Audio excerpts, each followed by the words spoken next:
عدلی علی کا چراغ، کیا آپ جانتے ہیں دنیا میں ایک ایسا حکمران بھی گزرا ہے جسے اقتدار نہیں بلکہ ایک چراغ کا حساب ڈراتا تھا۔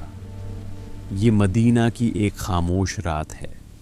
بارش ہلکی ہلکی برس رہی ہے، گلیاں سنسان ہیں۔ امیرالمؤمنین حضرت علی علیہ السلام بیت المال کے حسابات لکھ رہے ہیں۔ سامنے ایک چراغ جل رہا ہے، وہ چراغ عوام کے پیسے سے روشن ہے۔ اچانک ایک شخص اندر داخل ہوتا ہے، وہ کسی ذاتی مسئلے پر بات کرنا چاہتا ہے۔ حضرت علی قلم روک دیتے ہیں، چہرہ اٹھاتے ہیں اور خاموشی سے وہ چراغ بجھا دیتے ہیں۔ کمرے میں اندھیرا ہو جاتا ہے۔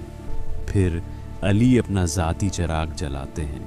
آنے والا حیران ہو جاتا ہے، پوچھتا ہے، یا علی علیہ السلام، چراغ کیوں بجھا دیا؟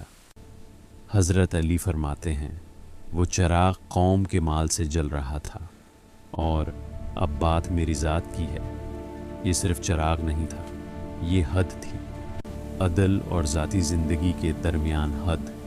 سوچو، جو حکمران چراغ بدلنے سے ڈر جائے، وہ بیت المال میں خیانت کیسے کرے گا؟ یہی وجہ ہے کہ علی صرف حکمران نہیں تھے، وہ انصاف کا معیار تھے۔ یہ ہے عدلی علی، جو آج بھی تاریخ کو روشن کیے ہوئے ہے۔ اگر اس طرح کی مزید ویڈیو دیکھنا چاہتے ہیں تو ہمارے چینل کو سبسکرائب کریں۔